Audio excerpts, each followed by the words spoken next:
अहंकार अपने को हमेशा शक्तिशाली मानता है, पर जब वह धर्म के सामने खड़ा होता है तो उसकी शक्ति केवल भ्रम रह जाती है।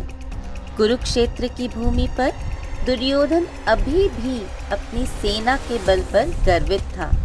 वह अपने गुरु को दिखा रहा था कि सामने केवल पांडव ही नहीं बल्कि उनके साथ कितने महान योद्धा हैं, और अब वह अपनी सेना का बखान करने लगा। दुर्योधन भगवद गीता के 5वें श्लोक में कहता है, दृष्टकेतुश्चेकितान काशीराजश्च वीर्यवान् पुरुजित् कुन्ती भोजश्च शैब्यश्च नरपुंगवः।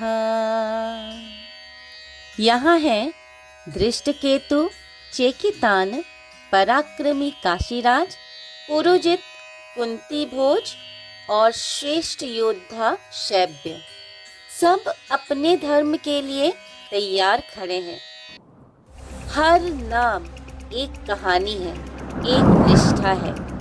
ये वे योद्धा हैं जिनकी शक्ति अहंकार से नहीं, भक्ति और धर्म से उपजी है।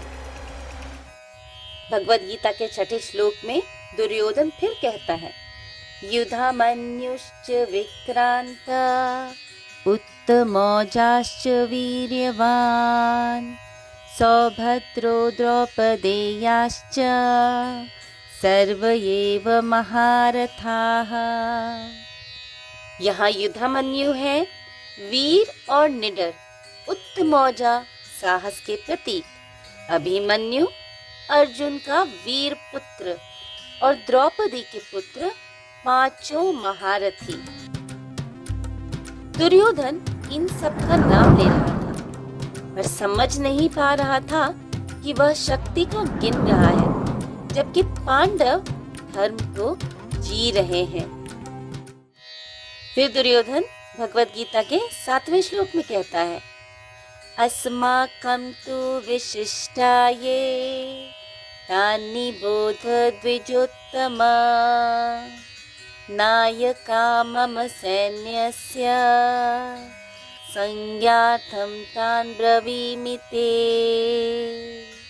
फिर दुर्योधन कहता है, हे द्विजोत्तम आचार्य द्रोण, अब आप मेरी सेना के श्रेष्ठ नायकों को भी जान लीजिए, जिनकी बदौलत मैं विजय होऊंगा।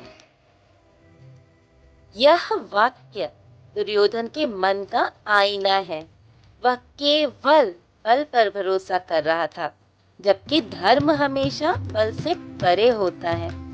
यह वही क्षण है जहां अधर्म अपनी ताकत गिनाने लगता है और धर्म बस अपनी निष्ठा निभाता है। धर्म की शक्ति को गिनने की नहीं, महसूस करने की आवश्यकता है।